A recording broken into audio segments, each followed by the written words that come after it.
Hemodialysis.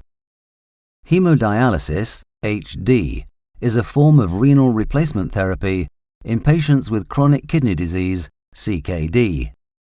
It is a medical procedure that removes extra fluid and waste products from blood.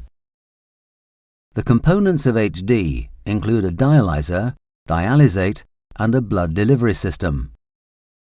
Blood is pumped from the dialysis access site into the blood delivery system and then back into the body. In the blood delivery system, metabolic wastes move from the circulation along a concentration gradient into the dialysate. In addition, waste products may also be removed via convective clearance through ultrafiltration.